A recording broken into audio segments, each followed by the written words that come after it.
win by 20. The Lakers, they trail by 25 or more in 3 of their last games. That's the first time that's ever happened for a LeBron James squad. The Timberwolves, big winners, Towns 30, Ant-Man 27. Russell Westbrook with 15 after the game. Let's hear from Russ.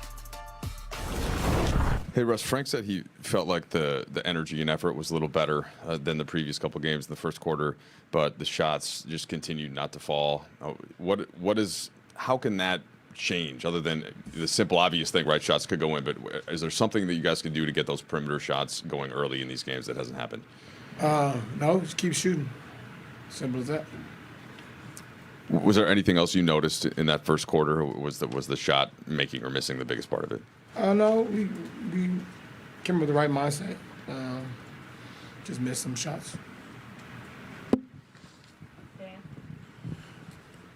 Russ, is it kind of a chicken and an egg situation where like this team needs to play with more confidence, more swagger, more aggressiveness, but at the same time is kind of stuck in this rut? How do you get that confidence and sort of swag back on this group? Is there a way you can do it without winning first? You just got to stick to your work, stick to your principles, what you know. Try to find a way to play the right type of basketball. That's it. Russ, I think you said it before that, people maybe come after you or criticize you when you've done significant things in the league. And obviously the Timberwolves seem to be kind of giving you guys a lot of trash talk tonight.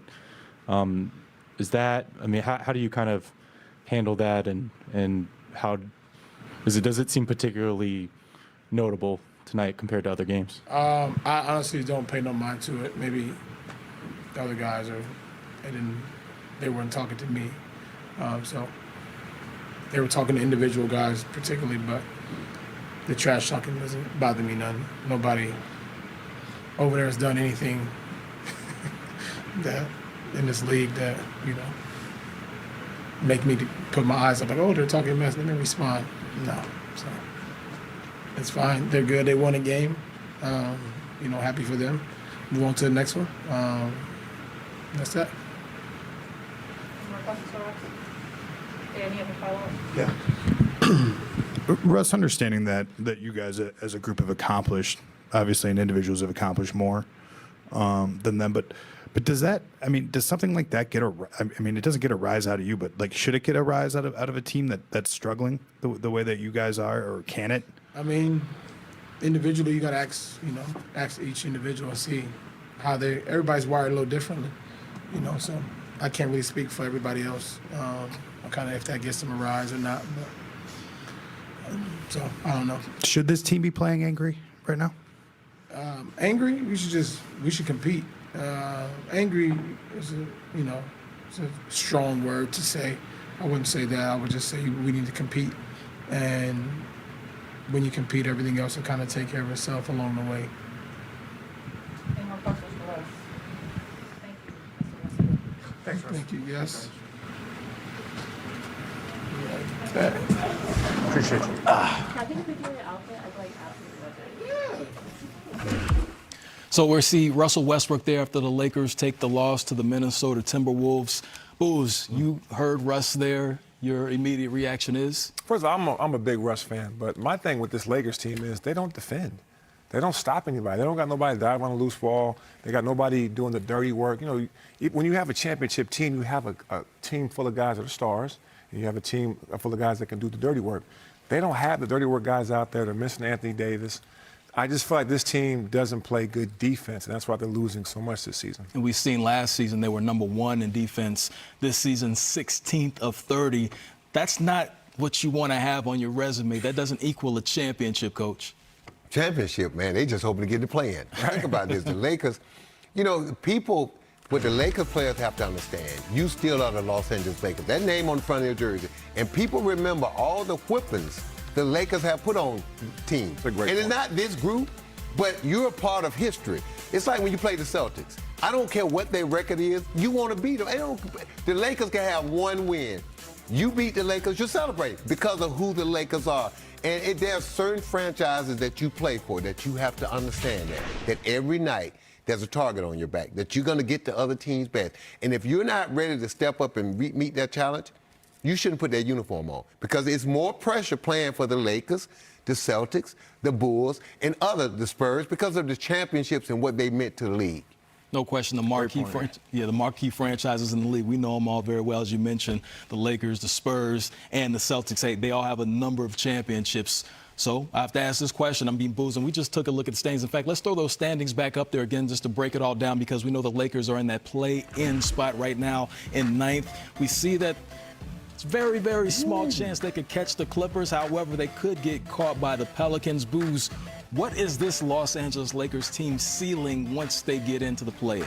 I mean, it depends on, me and Coach were just talking off air. When you got a shot at it, which the playing game gives them a shot, anybody can win a championship, right? If this team gets hot, they get healthy, they start playing good team defense, guys knock down shots, dive for loose balls, do the dirty work. They still have LeBron James, and he's having a great season. They need more guys to step up. They have some guys playing really well. I think Monk's having a great season, but they are missing some pieces, the biggest one being Anthony Davis. When you have an opportunity, you have a shot. But what will they do with that opportunity? The Lakers got to start playing the games in the high 80s, 90s. And they got to slow the game down. They got to take their out. If you're not a good defensive team, you can't run up and down. If you're not a good shooting team, they can't make shots, right? They're talking about tonight. When have they made shots? So if you're not a good defensive team, if you're not a good transition team, if you're not a good transition defense team, you got to start playing games in the high 80s, low 90s. You got to keep it close. And then with LeBron James, Anthony Davis, Russell Westbrook, hopefully one of those three guys can make a play at the end of the game, because you just don't have the depth that other teams have to run up and down the court, and you don't have the offense. Look, there are some teams that they can just outscore you. Right? Look at Charlotte. They're not a great defensive team, but they can flat outscore. Right. But the Lakers can't outscore people. So they got to slow the game down, and they got to use their style of play as an extension of the defense. By slowing the game down, don't crash the offensive glass, get 5 guys back, muck up the game, make it ugly. Keep it in the high 80s, low 90s, and you have a chance to win every night, because you do have LeBron James at the end of games. If you keep it close, LeBron James and Anthony Davis ought to be able to win you a game here and there. And that would be probably tough for this Lakers team to do, because right now, as far as pace goes, they're 4th in the NBA in pace, so that would be contradictory. So they're 4th in the league in pace, and they're 11 games under 500. Now, think about that. I remember this. I remember a team that led the league in steals. You know what they finished the year at defense? Tell me. Last. So they led the league in steals, but defensively they were last. The Lakers are 4th in the top 5 in pace, but they're 11 games under 500, and they're 1 game from dropping to 10th behind the Pelicans in the play-in. So, you can look at that pace of play, and what it's doing right now is got you sitting at 9th, possibly looking at 10. Yeah, well, we know last season the Lakers played the Warriors in the play-in situation. We're going to update you on everything going on with the Warriors. In fact, Steph Curry, NBA fans, what's good? You are now rocking with the best. Ro Parrish here in Studio B. You already know what time it is on Game Time, here with the All-Star Carlos Boozer and the Coach of the Year, Sam Mitchell. Ro don't have a black tie on. I knew it was something different about you tonight. Normally you have a dog tie on. I switch it up every now and then, and the people that you look totally different with a different color tie. To everybody that celebrates it, happy early St. Patrick's Day, because I don't want to get pinched. Look at you. Respect. Try to think ahead. Well done. Well, a lot of things happening tonight, as I mentioned. We talked about it just a minute ago. The Lakers and the Timberwolves is officially a final right now. This Lakers basketball team clearly trending downwards, but this Minnesota team, we saw Karl-Anthony Towns set a career high, a franchise high with 60 points. Of course, Kyrie came back the next night and matched it. But this Minnesota team, Booze, obviously they're coming on right now in prime position to make a move. What's their ceiling, in your opinion? I mean, hopefully for them, they get into the playoff situation, get a chance to win, be in the playoffs, be in the first round, get a chance to get that experience. Karl-Anthony Towns has been around for a long time, one of our most versatile bigs that we have in the game. We saw that when he dropped 60 the other night. They got a lot of young talent. They got the kid Ant, who we all love. I think it's a complete highlight reel. And they got other good pieces around those guys. So hopefully they can continue to build. Well, continuing the build, joining us right now, we saw that he dropped 60 a couple of nights ago. Tonight, you came just a little bit short of that. Only scored 30 tonight, but nevertheless, Karl-Anthony Towns joins us. You bum! Karl-Anthony Towns. I knew that voice from anywhere. I was like, ah. Of course, it's former coach Sam Mitchell right there. Hey, Carl, obviously a huge win tonight. Obviously, as I mentioned, 30 points coming off that huge performance, setting a career best, a franchise high, I should say. But getting this victory tonight against the Lakers, how does this feel to be building this momentum towards the postseason?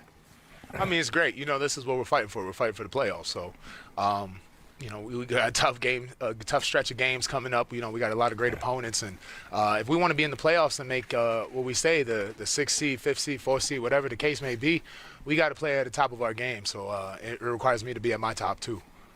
Cat, how you doing, young fella? Congrats on the 60 and an All-Star. Back where you belong.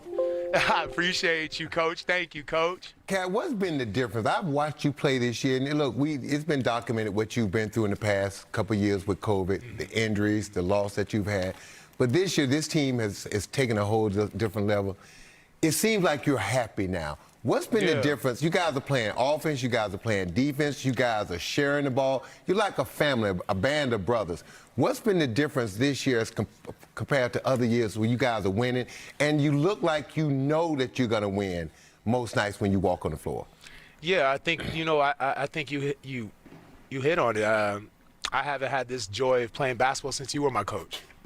So it's just, you know, having a team like this, coaching staff like this, and it's just to be blessed to have such amazing teammates in the support system that has brought the joy back to the game. And like I said, I haven't had this joy since you were the coach for me, Sam. You know, You gonna make me cry, big fella. Nah, man. On some real, I don't care if we on TV. I'll talk to you real. The same way I talk to you on the phone, the same way I'll talk to you on TV. Like, you made the game fun. I remember we used to sit in your office and we used to just talk about life, and you made a young fella become a man. You know, you showed me what it was to be a man. So I'm forever grateful for you, you know. I always tell you that, but I want to say that on TV so everyone in the world can hear me say how great of a coach you are and how amazing of a human you are. You know, we could talk about all the times we had in the office talking about randomness and coming up in the league, and you were just warning me, like, you're going to be special if you keep your head down, stay focused on the game, and no matter what life throws at you, just know that you have the talent to be great. You told me that. So I just riding with that saying you gave me, that motto. Just keep my head down, stay focused on the game, don't worry about nothing else but just being the best version of me that night. Bro, I'm speechless. You know, that's rare for me. I'm done for the rest of the night. Nah, but there's no better compliment than that, man, when a player connects with a coach like that. So that's a huge compliment. Don't be afraid if we see Sam back in the building coaching real soon. Nah, for sure. He deserves it. Absolutely. Kat, my question to you is, as a star of the team, you're a veteran now, you've been around for a while. What are you instilling in the rest of your teammates, especially the younger guys, on what to expect down this stretch? I just want to continue to get us some experience. I want to be in the playoffs. I want to have a chance to win a championship. I want to have a chance to make some noise in the playoffs. But more importantly, I think for this team to grow, we need to have that experience. So we fighting like anything just to get that spot and get that experience, you know, and let God take the wheel, see where we go from there. Once you're there, you know, it just need to pile up some wins in a row, and you can find yourself playing for the finals. In your opinion, what constitutes a successful season in your eyes? I just, you know, man, I've won at every level, so it's championship or bust, really, in my mind every year. So that's just how it is for me, you know. Same way it was in high school, same way it was in Kentucky, same way it is now. It's the same mindset, just championship or bust, you know. Do whatever you can, leave everything out on the court, have no regrets going into the offseason. Kat, the last one before I let you go. Anthony Edwards, you're the veteran on that team. You're the all-star on that team.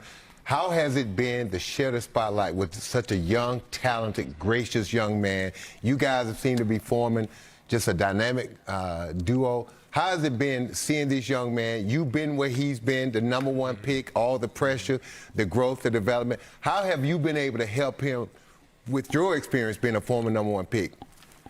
Just teaching him, you know, all the things I went through, making sure he doesn't make the same mistakes. The things I found success in, making sure to tell him multiple times to do. I think one of the main things I tell him that you used to tell me is keep the game simple. You know, you don't have to go deep in the duffel every game. You know, just keep the game simple, get to your spots, make your shots, but also just trying to teach him, you know, more every day how to be a pro, diet, you know, vitamins, everything like that. You know, just I was fortunate. You know, I had such like I said, great coach like you. I had KG, I had Andre Miller, I had Tayshaun Prince. You know, I had such amazing support system, and I want to make sure I give all that experience and wisdom I garnered through that time and give it to him. And like you said, gracious. You know, it's very easy to play and share the spotlight with someone who's just that gracious and someone who's willing to share it with everybody. You know, we also D-Lo, you know, Bees, Nas, you go down the list, Pat, you know, we could go down the list and talk about everyone, but the one thing that makes this team special is no one's looking for the shine, everyone's just looking for the win. No question about it. In the last 10 games, you guys are 9-1. We know you got to celebrate with your teammates, but before we go, I mean, do you want to go ahead and just, I mean, you've been doing it all interview. Just go ahead and say it officially. Should Coach Sam Mitchell be back in the NBA coaching? Hell yeah! What you mean? Yeah, as he should. He know where he belong. He know where that suit and that tie belong. It's on the sideline in the NBA arena. He know where it belong. Hey, say less. Cat, we appreciate you for joining us. Go celebrate with your teammates. Get ready for the playoffs, young fella. I know you like hearing that. Yes. God bless everyone. Be safe. Indeed, Karl Anthony Towns joining us tonight. The Timberwolves have won their third straight. They get the win over the Lakers tonight in their home building. I mean, Coach, I mean, we're just going to put you on the spot. I mean, we know that you never hold back. You don't bite your tongue for anybody. You would like to coach in the league again. Well, look, man. What are your feelings? No, it's just, man, I've been blessed to have, I played with Kevin Garnett and Reggie Miller, Byron Scott, LaSalle, just Vern Fleming, so many great players. And then I had an opportunity to coach Kevin Garnett, Chris Bosh, Karl Anthony Towns, Zach LaVine, Andrew Wiggins, Shabazz Napier, all these, Tyus Jones, all these young players. And the thing that was so special about them, man, they all wanted to be great, but they all wanted it for each other.